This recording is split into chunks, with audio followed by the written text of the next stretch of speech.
Welcome to Kenton's videos. Enjoy the video. You start by opening Microsoft Teams and locating the meeting you want to share. Click Calendar or the chat where the invite appears, then select the meeting entry to open details.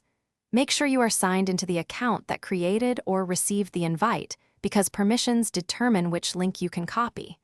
Once the meeting card is visible, look for the Join or Meeting options. This is where the link lives.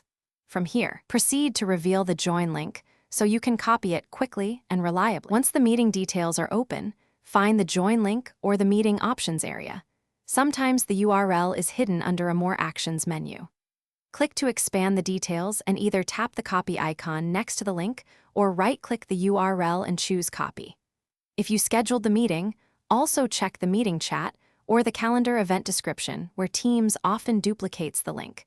Copy from whichever location is visible. Make sure the copied text begins with https://teams, Microsoft.com so it's the correct join link.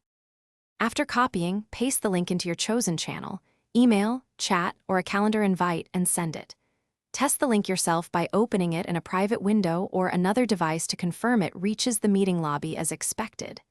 If the link is missing or incorrect, make sure you open the meeting with the organizer account, refresh Teams, or open the same event in Outlook to find the URL. If problems persist, sign out and back in, or recreate the meeting and copy the new link. Thanks for watching. Consider subscribing if we helped you.